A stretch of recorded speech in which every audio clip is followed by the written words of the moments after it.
Et bienvenue à l'émission des Cabarets Welking, présentée à CFAC 88.3, le premier de la bande. Cette semaine, nous vous présentons les meilleurs moments du Cabaret Welking du 24 novembre 2016.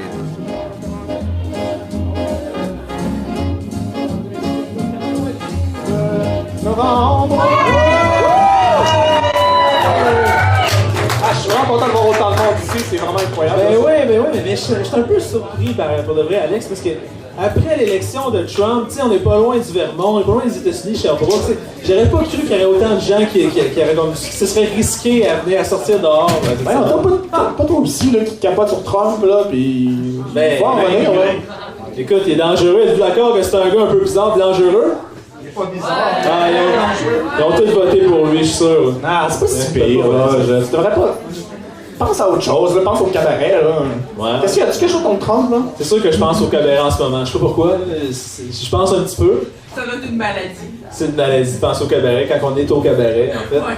Mais Trump, je veux dire, arrête donc de minimiser Trump. Je minimise pas Trump, là. Trump, c'est un Tu calme. minimises tout. Non, Trump, Tu c'est. minimises les gens qui sont là. Tu minimises Trump. Je minimise jamais le public, là. C'est le public, c'est notre revenu, notre gagne-pain, là. C'est comme. Ah, c'est important, là. Mais notre gagne-pain, c'est un grand mot, là. Gagne-pain, ouais, c'est ton gagne-pain, c'est juste les Cabaret Waking, ça va pas bien. Non, il y a pas juste ça, là, évidemment, là. Mais non, j'en reviens pas, là. Genre, Trump, arrêtez de m'en parler, là. Comme je dis, c'est un cas à fond, là. Non, mais je veux dire, Alex, c'est un raciste, c'est misogyne, je veux dire, islamophobe, Clintonophobe, plein d'autres choses, là, on sait pas, là. Tu sais, je veux dire, t'es-tu comme ça, toi aussi? Non. T'es-tu comme ça, toi Non. aussi? C'est raciste, homophobe, tout ça. Faut pas charrier, là. J'ai plein de défauts, là. J'ai beau être kleptomane, mythomane, hypochondriaque, menteur. Maître chanteur aussi. Maître chanteur. Mais non, je suis pas misogyne, je suis pas islamophobe, je suis pas raciste. Regarde, même, j'ai invité Trini, là, c'est un immigrant le mois dernier. Là. Alexandre, c'est raciste. C'est même pas un immigrant, il est au Québec. Ouais, bon, d'abord, regarde, ce mois-ci, on a Marine. Tu sais, Marine, on s'entend, c'est avec le nom qu'elle a, c'est clairement pas québécoise, là. Clairement pas venu en avion aussi, là. Non, c'est clair.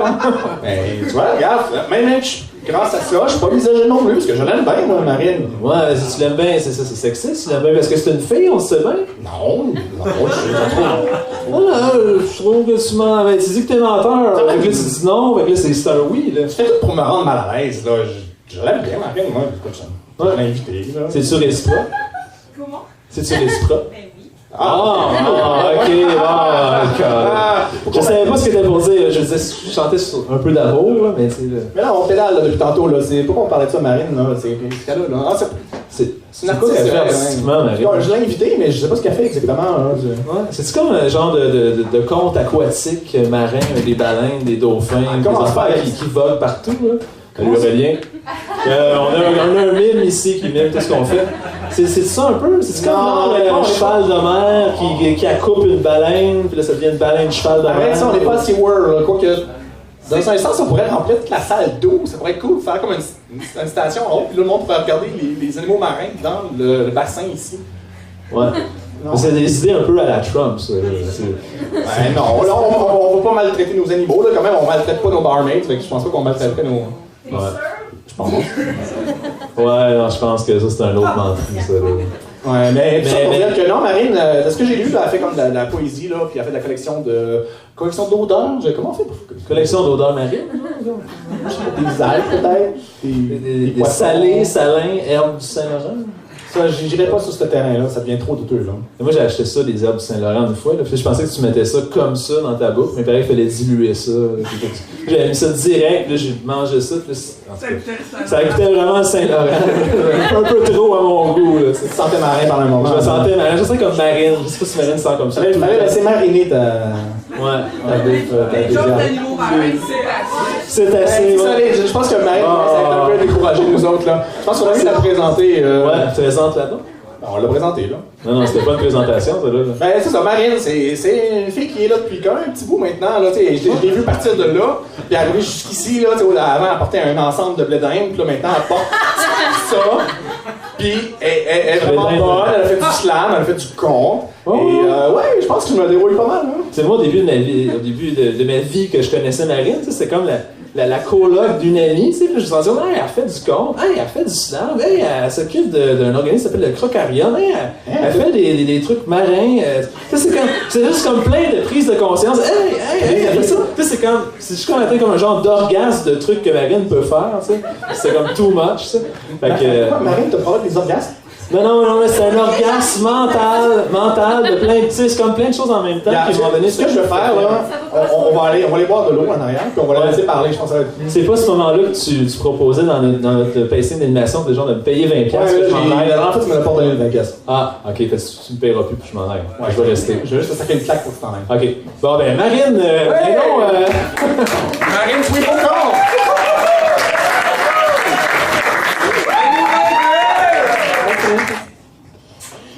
Ben, je suis contente d'être là. Je suis contente qu'il y ait plein de lumière parce que depuis tout à l'heure, dans le petit coin, je vous regarde tous un par un, puis je regarde votre nez. Puis il y en a qui en ont des longs, il y en a des petits, il y en a des un peu écrasés, il y en a on voit les narines, d'autres sont un petit peu cachées. Moi, j'ai une patate, quand vous regardez de face, là, c'est la patate des Pouilly-Faucon, du côté de mon père.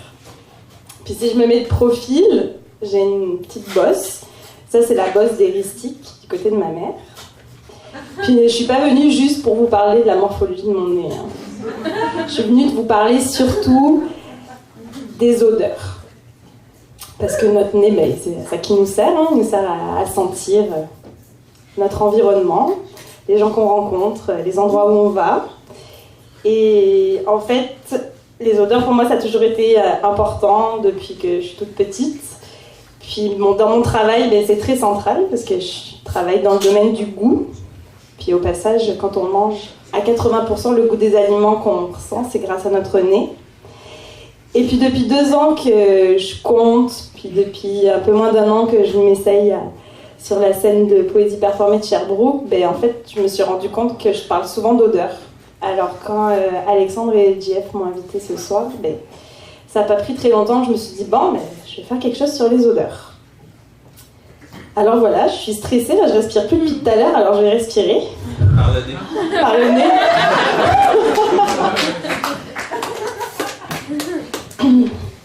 Donc ce que je vais vous présenter ce soir, ça s'appelle l'odeur des mots. Je vais vous partager pendant la petite demi-heure qu'on va passer ensemble un conte, puis des textes que j'écris. Et avant chacun, je vais vous lire un extrait que quelqu'un d'autre a écrit. Un extrait d'un article, d'une entrevue, une étude scientifique, un texte littéraire, parce que c'est des lectures que j'ai faites, puis je trouve qu'ils font vraiment écho à des choses que j'ai écrites. Donc voilà. Alors n'oubliez pas que, oui, votre nez est unique par sa forme, mais ce qui est unique aussi, c'est votre manière de sentir les odeurs. L'odeur que vous allez sentir, tout à l'heure, il y en a certains qui se sont essayés au jeu. J'ai mis des odeurs dans des pots, puis c'est la même odeur dans le même pot, mais c'est pas la même chose que chacun va raconter. Les souvenirs que ça va vous évoquer, les images que ça va vous faire venir, les émotions que vous allez ressentir, tout ça, c'est propre à vous. Alors, on va tous entendre la même chose, mais on va peut-être pas vivre le même voyage. Alors, je vous souhaite un beau voyage olfactif et puis bonne soirée.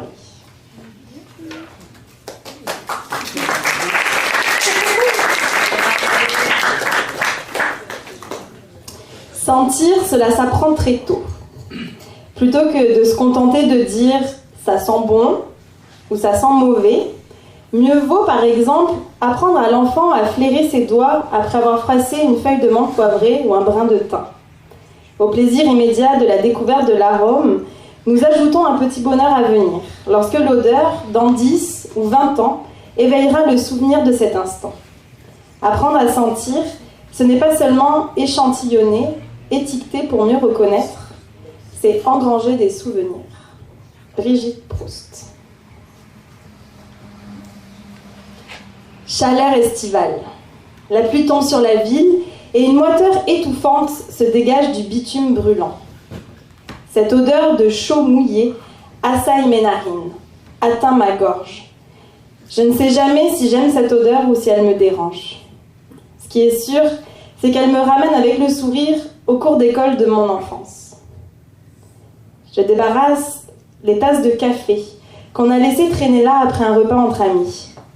En une demi-seconde, l'odeur du café froid fait son effet.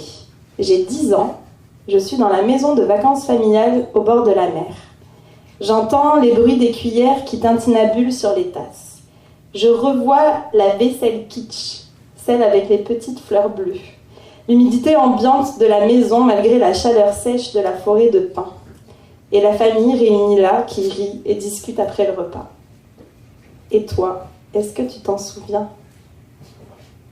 Je cherche mon pull, en fin de soirée étudiante, dans le chariot d'épicerie qui sert de vestiaire dans la salle de soirée de l'école. Je n'ai plus vraiment tous mes esprits, mais mon nez fonctionne encore. J'extirpe du tas les chandails, les gilets, les manteaux. Je démêle les morceaux, je plonge mon nez dedans.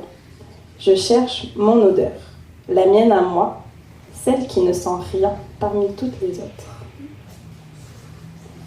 Je fais cuire des betteraves. J'ajoute le lait de coco, je mixe. J'ajoute le cumin, la coriandre moulue. Instantanément, l'odeur de la soupe prend vie. Elle émane de la casserole. C'est comme si elle était à côté de moi. Cette amie partie depuis plusieurs mois vivre à l'étranger. Je me souviens de la dernière fois qu'on a cuisiné ensemble cette soupe. Je sale la mienne avec mes émotions. Je me lave les mains dans la salle de bain d'une école, avec ce savon jaune et dur qui sent le propre et le linge trop humide des serviettes détrempées par les centaines de petites mains qui y passent chaque jour.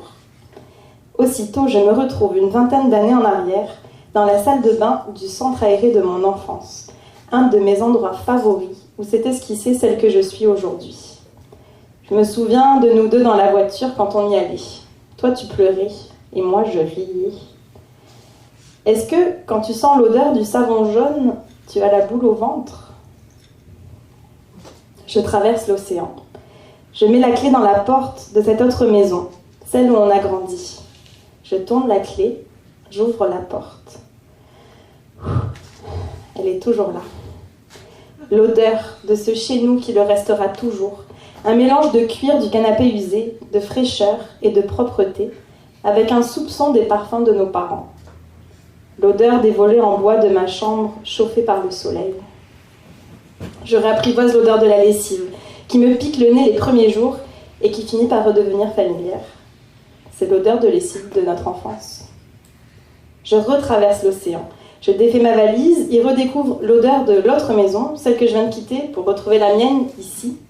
C'est incroyable comme les vêtements sont des gardiens précieux de ces environnements olfactifs, qu'au bout de quelques jours, on ne sent plus tellement on baigne dedans. Et si l'appareil dont on parle depuis des années existait vraiment ? Tu sais, cet appareil photo pour enregistrer les odeurs, pour les conserver, pour se les partager, s'envoyer les odeurs de nos quotidiens malgré l'océan entre nous deux, pour s'en souvenir, pour ne pas qu'elles disparaissent, pour les garder à tout jamais. L'odeur d'un ancien chum, tentative ratée d'être conservée dans un tube de déodorant vide.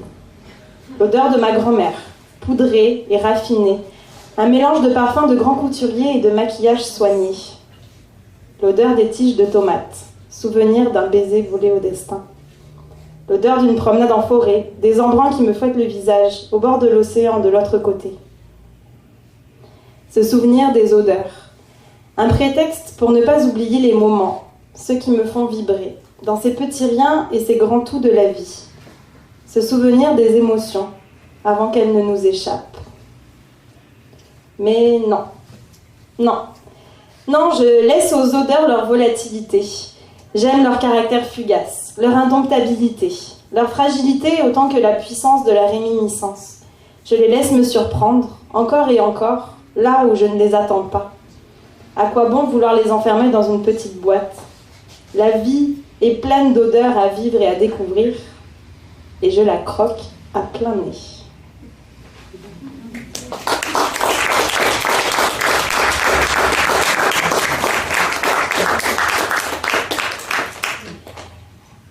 Alors, je vais vous parler d'une odeur que j'aime beaucoup. C'est l'odeur de l'herbe coupée. Mais d'où elle vient, cette odeur ? Nous entretenons un rapport intellectuel et sentimental avec cette odeur. Qui n'a jamais mâchonné Le regard au loin, un brin d'herbe. La prairie est le cadre de nos contemplations et l'herbe coupée ravive des souvenirs. Les jeunes printemps aux genoux verdis, les galipettes défendues au fond du pré, les pique-niques familiaux, le plaisir domestique de tondre le gazon. L'hexénal a une odeur de nostalgie joyeuse. Olivier David.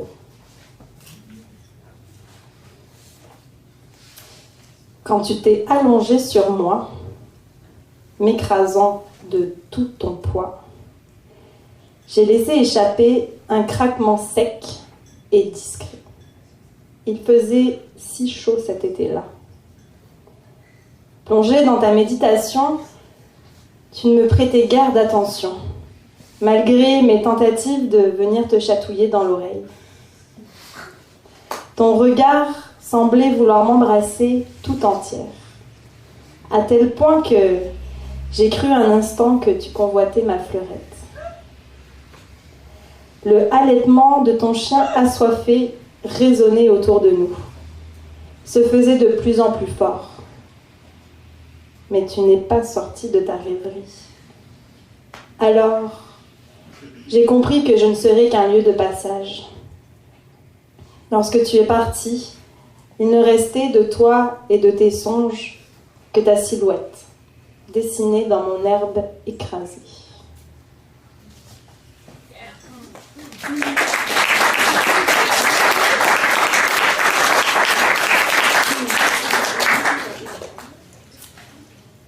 Je voudrais pas faire de la publicité pour une boulangerie parce qu'il n'y en a déjà pas beaucoup à Sherbrooke, donc je voudrais pas en favoriser une plus qu'une autre, mais quand même je voudrais vous partager un petit bonheur de mon quotidien de ces dernières semaines, l'ouverture d'une magnifique boulangerie au bout de ma rue. C'est comme si j'avais la France au bout de ma rue. Puis, ce qui est moins drôle et moins agréable, c'est qu'à peu près en même temps que cette boulangerie a ouvert, mon père m'a appris que la boulangerie dans laquelle j'allais depuis que j'étais toute petite, chez Vido, à Ézine, la petite ville où j'ai grandi à côté de Bordeaux, elle a fermé après 150 ans d'ouverture. Alors, avant de vous raconter un conte, je voudrais vous lire en hommage à Monsieur Vido qui a ouvert cette boulangerie en 1870, les résultats d'une très sérieuse étude scientifique. Des chercheurs estiment que certaines odeurs entraînent une humeur positive qui amène alors à plus d'altruisme et même un intérêt décuplé au bien-être des autres. Si de nombreuses études ont déjà montré que des odeurs plaisantes rendaient les hommes plus heureux, les scientifiques ont cette fois voulu savoir si ce soudain accès de plaisir se traduisait en quelque chose de plus tangible, comme par exemple plus de prévenance vis-à-vis d'étrangers. Et le résultat de l'expérience ne les a pas déçus. Les chercheurs français ont fait appel à 8 jeunes hommes et jeunes femmes et leur ont demandé de se tenir en face à l'extérieur d'une boulangerie, pour certains, et d'un magasin de vêtements pour d'autres. Les volontaires devaient faire semblant de chercher quelque chose dans leur sac, alors qu'ils passaient en face d'un client de ces magasins, mais ils devaient également laisser tomber un objet, comme un gant ou un paquet de mouchoirs. 2 personnes observaient la scène un peu plus loin. L'expérience a été répétée 400 fois, et elle a montré que lorsque les participants faisaient tomber un objet devant la boulangerie, 77% des passants le ramassaient et le rendaient aux volontaires, alors qu'il n'était que 52% à le faire devant le magasin de vêtements. Donc on pourrait dire que l'odeur du pain qui sort du four rendrait les hommes plus altruistes. C'est quand même beau, hein? Je suis pas habituée à compter devant un micro. Est-ce que vous m'entendez bien? Moyen? Ouais, bon, je vais rester devant le micro. Ok. Ça, je me dirais moins, je suis plantée comme un piquet quand je compte. C'est pas ma faute, c'est le micro. On peut enlever le micro du pied de micro aussi. Oui. Ah non, non. C'est le synopsis. L'histoire commence sur un banc. Sur ce banc, il y avait un homme allongé, les yeux fermés. C'était le petit matin, mais le soleil n'était pas encore levé. L'homme porte une barbe grise. Il a les joues creuses. Il a les yeux fermés. Il est emmitouflé dans un petit blouson et allongé sous un tas de cartons, il tourne et retourne et retourne. Et tout à coup, sa respiration se fait plus forte. Il y a une odeur. Alors il se redresse, ferme les yeux et respire plus fort. Et tout à coup, il se revoit. Dans une main, il tient celle de sa mère et dans l'autre, un petit sachet de papier brun. Le pas pressé de sa mère, le bruit des talons qui claquent sur l'asphalte. Ils sortent de l'école, ils viennent de s'arrêter à la boulangerie, direction la maison pour le traditionnel goûter. Pendant qu'il se remémore ce souvenir, l'homme s'est levé et il suit l'odeur. Ça lui prend pas beaucoup de temps qu'il se retrouve devant une petite fenêtre au ras de la rue qui a été ouverte. La lumière est allumée et il voit le boulanger qui s'active à préparer sa première fournée de la journée. Il ferme les yeux et il respire. Il plonge sa main dans sa poche et en sort un morceau de pain rassis. Il l'approche de l'ouverture de la fenêtre et pendant quelques secondes, il laisse l'odeur s'imprégner, porte le morceau à sa bouche et il savoure. Il est sorti de sa rêverie par un coup sur son épaule. Il se retourne, c'est le boulanger. « Mais qu'est-ce que vous faites devant ma fenêtre à cette heure-ci » Alors il explique. L'odeur, le goûter, le souvenir, le morceau de pain. Le boulanger le regarde. « T'as mangé mon odeur. Paye-moi. » L'homme ouvre des grands yeux. Il s'apprête à répondre que non, il n'a pas d'argent, il n'a rien sur lui, il ne peut rien donner, mais est-ce que vous pourriez me prêter une pièce de monnaie ? Le boulanger hoche la tête, plonge la main dans sa poche et lui remet une pièce. Alors l'homme prend la pièce et il la lâche sur la plaque d'égout qui est juste à côté d'eux. Tiding ! Il dit au boulanger, vous avez entendu ? Ben oui.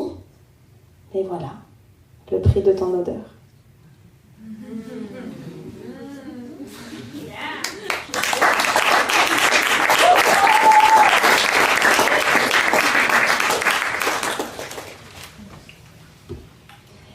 J'ai parlé de la lessive dans mon tout premier texte, mais je voudrais y revenir un peu plus longuement pour vous parler de l'odeur du propre. Dis-moi où tu vis, je te dirai ce que sent ton linge. On ne lave pas ses affaires de la même façon partout sur la planète. Et la perception de la propreté passe par des senteurs ancrées dans notre inconscient du fait de nos codes culturels. Citron aux États-Unis, fleurs fraîches en France, et fenouil au Brésil, un pays qui adore l'anis. Béatrice Boissely.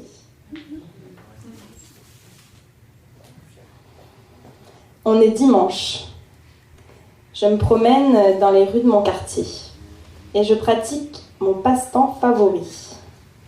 Regarder les brassées de mes voisins sécher sur leur corde à linge. Je suis toujours touchée de voir l'intimité de chacun épinglée aux yeux de tous. La délicatesse des matières, les dégradés de couleurs, c'est humide, luisant, ça sèche.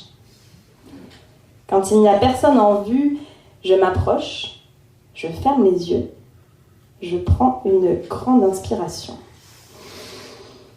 Je laisse les odeurs s'emparer de ma muqueuse olfactive. Ici, ça sent la tristesse. Là, c'est plutôt de l'euphorie. Un peu plus loin, un mélange de détresse et de résignation. Je termine ma promenade, les odeurs plein le nez et la boule à la gorge. Je passe la porte de chez moi, c'est à mon tour maintenant. J'attrape le tas sale qui attend le voyage hebdomadaire dans la laveuse. J'examine attentivement l'étiquette. Lavez votre cerveau à délicat, eau froide, séché à l'air libre. On est dimanche, jour de brasser de cerveau.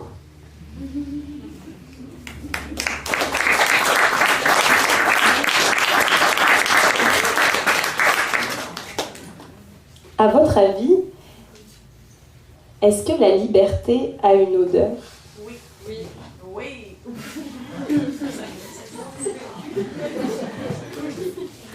En libérant les souvenirs, les odeurs ont aussi le pouvoir de libérer les esprits. À la prison de Fresnes, en région parisienne, Marie-Thérèse Hainaut, aromathérapeute, utilisait des flacons de senteur pour soulager les souffrances des détenus malades. La misère olfactive règne en milieu carcéral.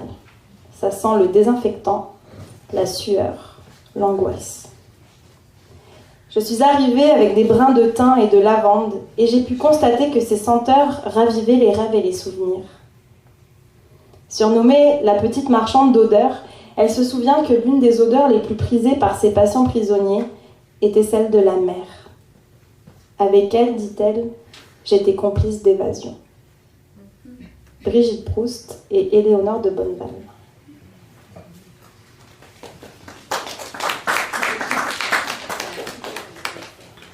Je me suis levée avant le soleil pour apercevoir le coucher de la lune. Je choisis mes habits comme on choisirait un costume de scène, juste pour être en accord avec l'humeur et le décor de la journée. J'achète un latte tous les matins. Je ne bois pas de café, mais j'adore que ma voiture soit imprégnée de l'odeur. J'ai laissé pousser tous mes poils, juste pour voir de quoi avait l'air mon corps dans son entièreté. J'ai redéfini les contours de la porte, pour qu'un jour quelqu'un puisse l'ouvrir.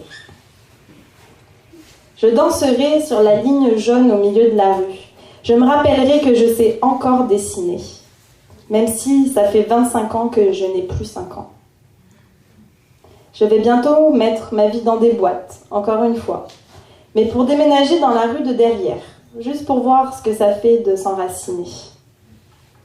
Je note toutes les coïncidences et les synchronicités dans un carnet, parce que les liens, c'est vraiment précieux. Je vais au cinéma avec mon abonnement illimité. Parfois, c'est juste pour faire une sieste dans les fauteuils en velours bleuté. J'essaye régulièrement des sports ou des instruments de musique insolites, parce que je suis persuadée que, comme chacun d'entre vous, je possède un don caché. Je défie le temps, et je pars souvent au moment où je suis supposée d'arriver, parce que je crois toujours, jusqu'à la dernière minute, que je peux encore arriver à l'heure. Je prendrai l'autoroute vers l'ouest, alors que j'habite au nord, juste pour regarder le coucher de soleil jusqu'à la dernière minute. Alors, regarde le beau, danse en grand, chante, même si c'est faux. Choisis d'écouter parfois seulement les bonnes nouvelles. Vis l'épanouissant. Veille sur les personnes aimées. Et surtout, n'oublie pas de continuer à rêver.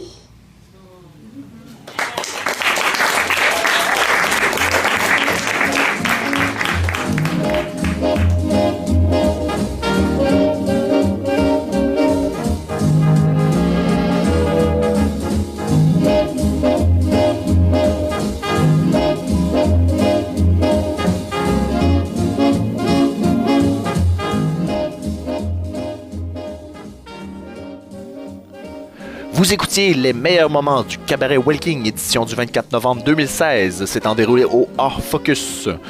Ne manquez surtout pas la prochaine édition le jeudi 15 décembre avec notre artiste invité, l'auteur romancier Jason Roy. Vous êtes artiste, musicien, poète, humoriste? Inscrivez-vous au micro ouvert des cabarets en nous contactant sur Facebook. Il reste des places disponibles pour le prochain cabaret. D'ici là, au revoir, à bientôt.